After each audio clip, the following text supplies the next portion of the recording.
Most people don't want to go to that extra mile. Most people don't want to find that extra because it sucks. It's miserable. It's lonely. You talk about that you were lonely by yourself. I was the same way. And that used to hurt me growing up. Now I thrive in that shit. That's the only place to be.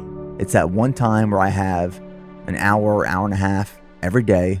It's dark out. It's quiet. I don't have my phone. There's no notifications. My mind is clear. My name is Kobe Bryant. I'm 17 years old, and I wasn't invited to parties or friendly gatherings on the weekend. So on Fridays and Saturdays, I would go in my rec room with my basketball and basically dribble myself to sleep. And I think that was the best thing that could have ever happened to me, because during those lonely hours in the rec room, I discovered the hunger, the motivation, and a desire to be the best possible basketball player that I could be. When I get alone with myself, I get alone with my thoughts, I realize I've made solitude a monster, masquerading in my life as a constant reminder that I am not enough, when the truth is, solitude is a gift. Admit it, you aren't like them. You're not even close. You may occasionally dress yourself up as one of them, watch the same mindless television shows as they do, maybe even eat the same fast food sometimes. But it seems that the more you try to fit in, the more you feel like an outsider, watching the normal people as they go about their automatic existences. The one companion that's always going to be with you is yourself. I believe that the most important daily practice that any one of us can do in the 21st century is a daily practice of solitude. I want to say solitude, I'm simply talking about time with yourself. There are going to be seasons in your life where nobody is coming. Nobody's coming to support you.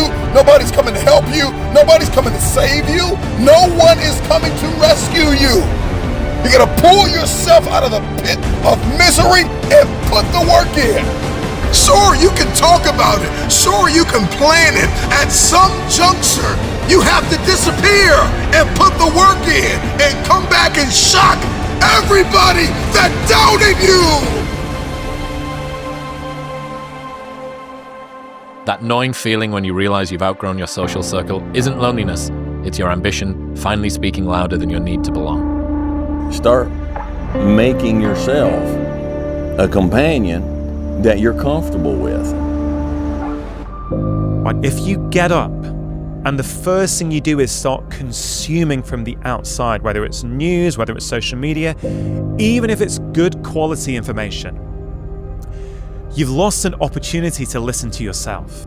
It is some of the most powerful moments of my day, and I need that more mentally than physically. And what used to happen during those morning runs is that solitude provided me ideas for where to take the business, how to grow the team, who needs hired, who needs fired. What can we do from a customer acquisition standpoint and strategy to scale and keep growing? And I was filled, my cup was filled during those morning runs on how to grow this business. The fact that you can work and thrive in solitude gives you the opportunity to be able to move to America and start a podcast, or decide to do Hell Week 3 times in a row, or it doesn't matter how long or dark the course is, you're just going to stay. I can promise you that no one is going to laugh at you for your first podcast. Do you know why? So no one's going to see it. No one's listening. Exactly. That's why. Because no one knows who you are. Exactly. No one cares. Yeah. So you have this beautiful upside only. You already are not a podcaster. Yeah. You already are not a recording artist. Yeah. There is only upside. The more time you spend alone with yourself, the more time that you will be able to understand who you are. When I mean understand who you are, I'm talking about without any outside interference, without any friends, without any peer pressure of wanting to be like someone else. The more time you spend alone, you're going to figure out, okay, what your purpose is. Find opportunities in areas of solitude and presence and quietness, and eliminate distractions, and just stop being busy. Just be present, because when you are, you're going to make up so much ground in that time. Your mind is clear. It is thinking, it is firing, it is optimized. I'm very comfortable in my own head. Self-belief is overrated. Generate evidence. Are you willing to forsake all distractions? Can you hide yourself in the library? Can you hide yourself in the gym? Can you hide yourself in the boardroom and plan and caucus and do what is required behind the scenes in order to manifest the moment? Solitude is a superpower. Embrace it. Step into it. Find yourself and become unstoppable. You got to take ownership of what's going on in your life. When you're not where you want to be and you say it's because the boss doesn't like you, or it's because the girl treated you this way, or the guy did this, like all those things, you got to take ownership of them. And if you're blaming all these other external things, you're not going to make any changes. And that's going to be a problem. That's the problem too. If you're chronically rejected by people, it's often because of your own insufficiencies. Whether that's cowardice or lack of social skills or whatever it is, it's like, you can't just brush it off as, oh, well, no one likes me, but really I'm okay. It's like, no, wrong. If everyone rejects you, there's probably something wrong, and it's probably deep and difficult, and it's going to be horrible to fix. And so, this isn't a trivial problem. It's not a trivial problem at all. Todd, I'm sorry, all right? I screwed up. I know I screwed up. I don't know why. Oh, great, of course. Here it comes. You can't keep doing this. You can't keep doing shitty things and then feel bad about yourself like that makes it okay. You need to be better. But yet you're fully committed to sabotaging yourself and your career. Then you're sitting back stressed out and depressed, wondering why. Why ain't things happening? That's the answer. I just gave it to you.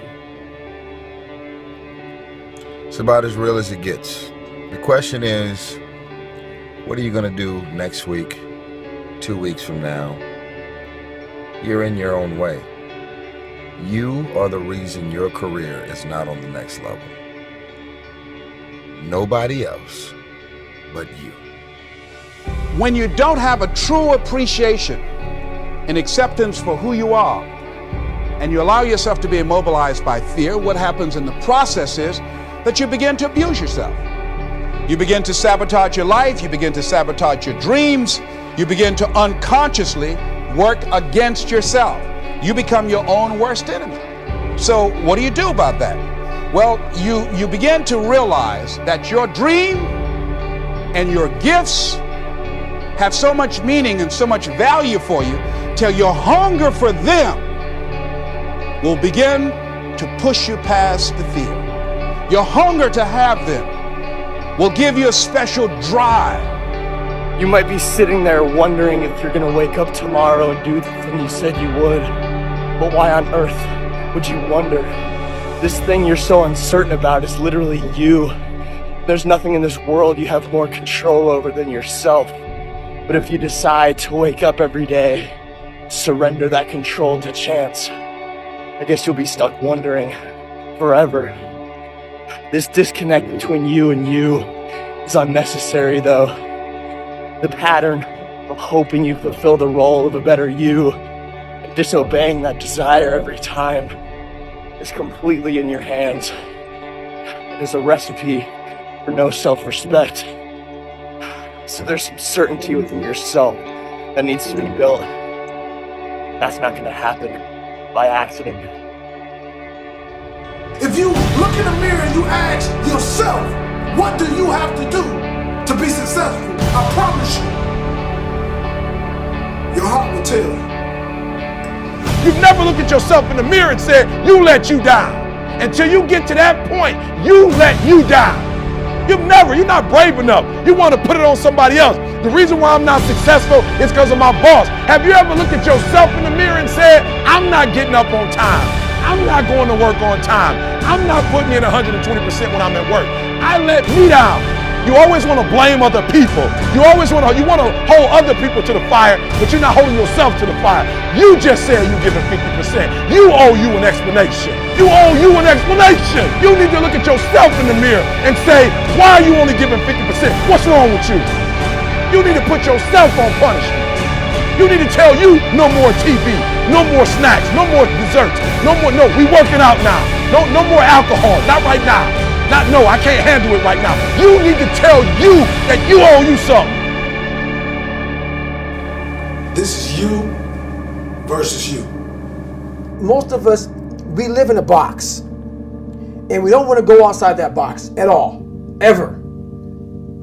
Outside that box is all these possibilities of life. What we do is we shackle our mind. We are a prisoner in our own mind that this is all I can do. This is all I'm good at. And we take away the possibilities of you could be this, you could be that, you could be all these things. And I never thought at 300 pounds I could be Navy SEAL. Wow. So if my mind was shackled, me and you would never meet. There'd be no book. Right. There'd be no book. Right. There'd be nothing. So what people understand is that they live for themselves, not knowing that you have the power within yourself to change millions of lives by facing life, by facing yourself. If you're struggling, if you're frustrated with yourself, if you're at that point where you're so sick of yourself and your excuses, I've been there, Stephen's been there. This is a normal part of the human experience. And at some point, either the pain is going to get big enough, or you're going to bump into somebody's story somewhere on this planet who has been in the position that you're in right now, facing the stuff that you're facing right now. And there is something about their story at this exact moment in time that will ignite something in you that is missing. And what is missing in you right now is hope. If you set your own value by what you believe about yourself, if you think that you're worthless, if you're not very good at it, other people pick that up. It doesn't matter what lifestyle you have. It doesn't matter what walk of life you have. No matter what you do, if you allow excuses to tell you what to do, then ultimately the excuses have more control of you than what you have of yourself. So get up, work hard, put some effort into what you want out of life, because all you have is you. All you have is what you have inside. Don't wait for somebody to tell you what to do. You know what you need to do. Get out there and get it done, because that's ultimately what it's going to take.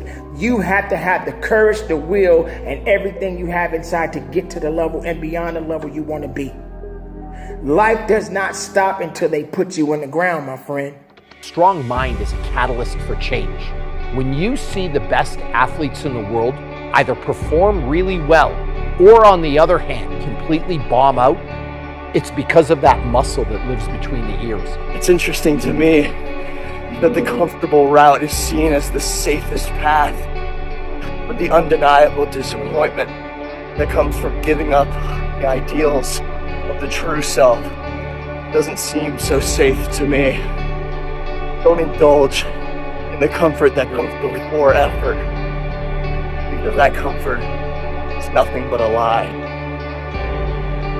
So what kinds of things, what kinds of thoughts are you feeding your consciousness? What kind of things are you putting in your mind that will enable you to either move forward or to justify why you're staying where you are? What really breaks my heart is how stuck people are. And that there are things you can do to change your life for the better. And if you don't have hope, and you don't have this breakthrough where you have, for just a millisecond, this insight where you go, well, what if things did work out? If you don't have that moment, most people stay so stuck in resignation.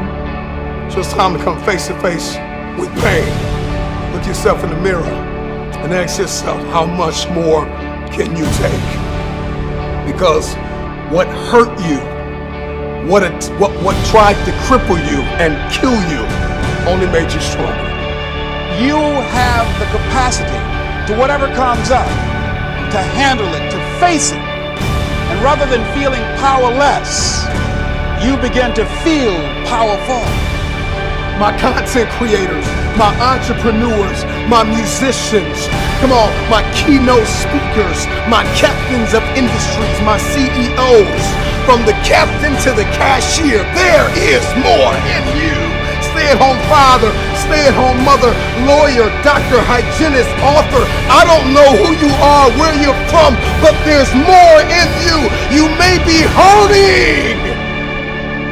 You may be dying on the inside, but you still got life left.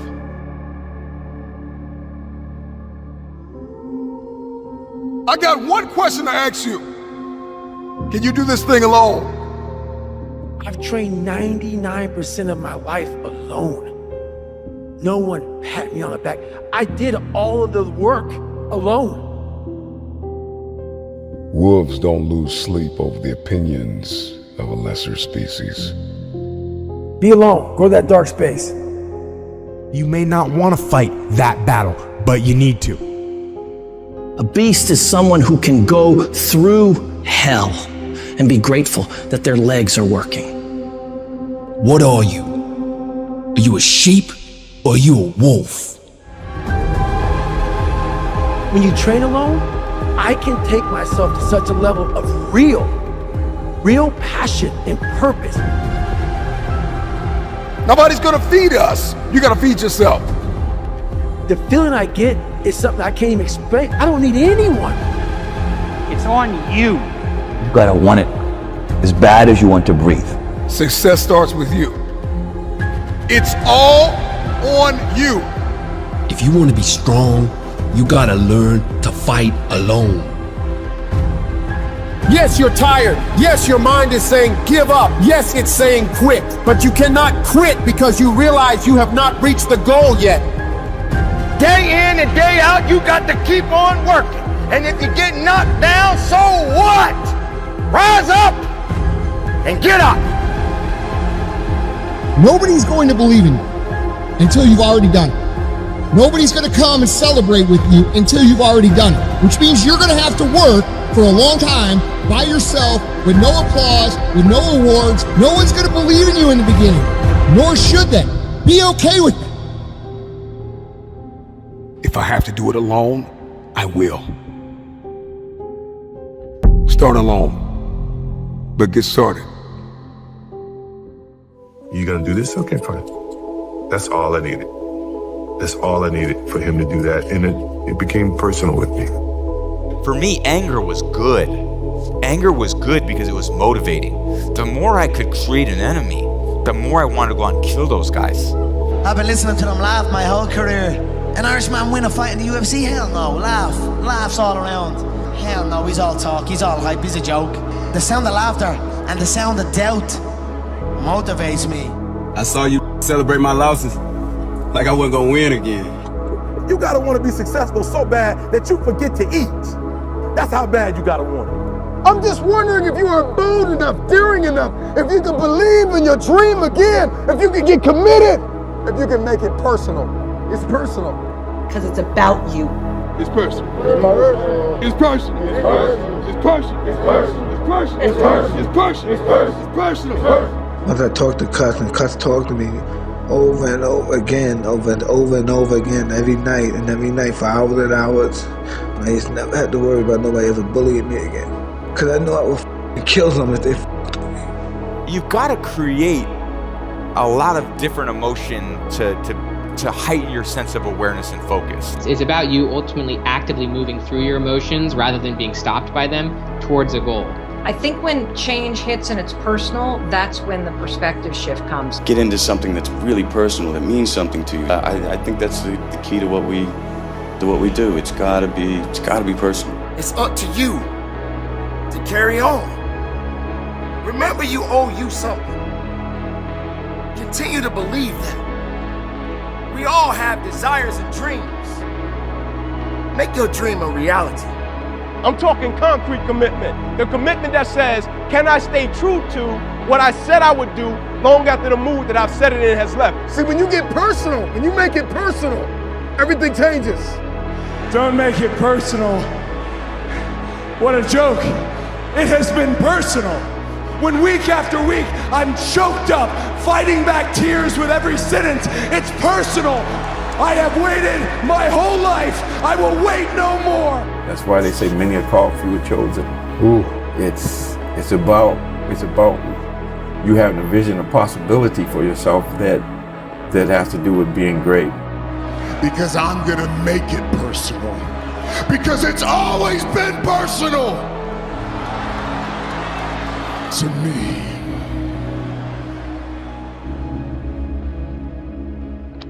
So you found out that the secret sauce in your life is the guy in your mirror. That it's not some outside variable that's going to come and save you. The cavalry's not coming. It's up to you, baby.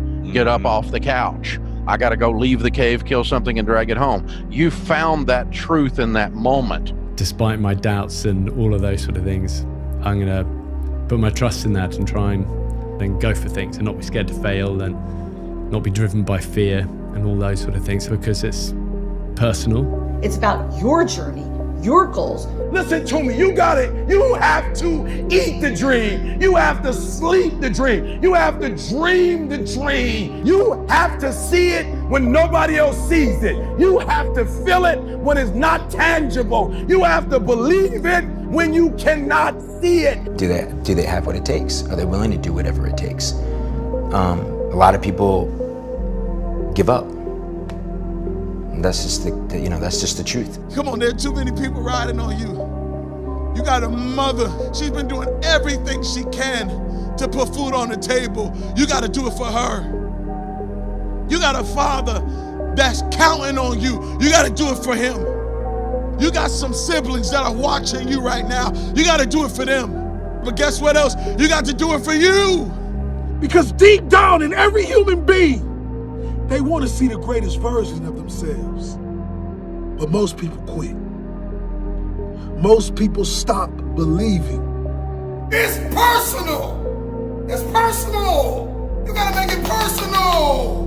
No matter what challenges I face, no matter what the statistics are, I will maintain unwavering faith that I can achieve the outcome that I want. And if I don't, I'll be at peace with it. That was my why. I'm willing to do everything in my power to fulfill my potential and become the best version of myself. It's an unwavering faith in possibility. That's it. You got to get fueled on the inside and say, now is my time. And it's about you. It's personal. Yes. It's about your core. It's about your mindset. What do you actually want?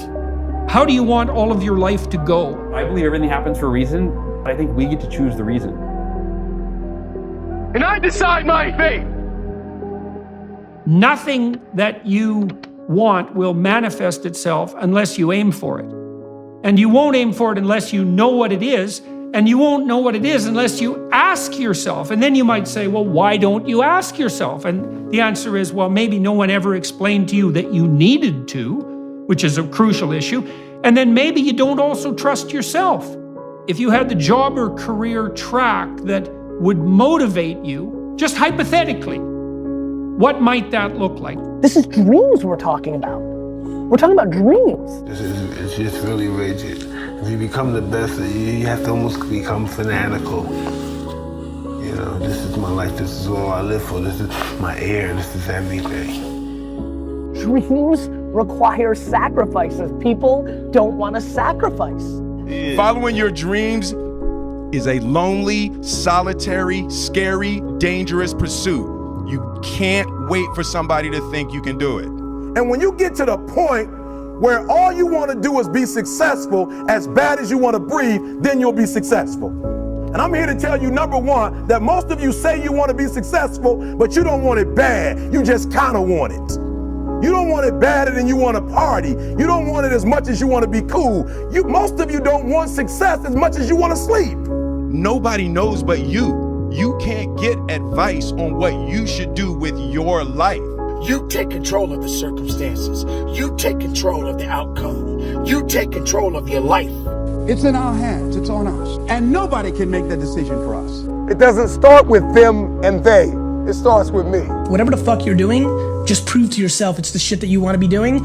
Build around that. This is the only life that I have. And I'm going to take the leap of faith. I'm going to jump in it. I must live what's in me. And all of us have something in us that we must live. And if we don't know what it is right now, we must create it or we must find it. All of us have this, whatever this something is that gives our life that meaning, that value, that power, and that happiness. See, when you get married to purpose, married to destiny, married to who you've been destined to be, everything changes. It's not about external validation, it's about your relationship to yourself.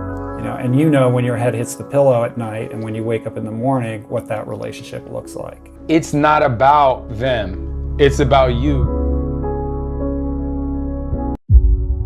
Solitude is a superpower. Embrace it. Step into it. Find yourself and become unstoppable. There are seasons in our lives that summon us to go deeper. It is possible to do this when the chapter of being alone is no longer seen as lonely, but we see it as beauty, brilliance, wisdom. I've got to find what I've been called to do. I've got to discover my purpose, make that difference, make the connections. The lonely chapter can be defined oftentimes as a season where you go to war with yourself and you tell no one about it until you have won. When was the last time you sat alone with your thoughts? In order to get through the lonely chapter, you must embrace the lonely chapter. There will be seasons where you will be isolated, where you will need to walk alone. Until my team shows up, I will be undefeated. I will be unstoppable. I will be a force to be reckoned with. I am destined. I am determined. I am devoted. And I will fulfill my destiny. And sometimes you will grow weary. And there will be days when you don't want to get out of bed. And nobody calls you, and nobody texts you, and nobody checks on you. And very few believe that you will ever come out of this darkness. You will ever come out of this hole. But you have to believe. I gotta wipe the blood out of my eyes and start to see that it's possible that I can come out of this place of misery. I can come out of this place of self-doubt and self-sabotage and fear and anxiety and this idea that my industry is saturated, that there's enough people. Let me make this very clear. There is only one you. Sometimes it's just you and God.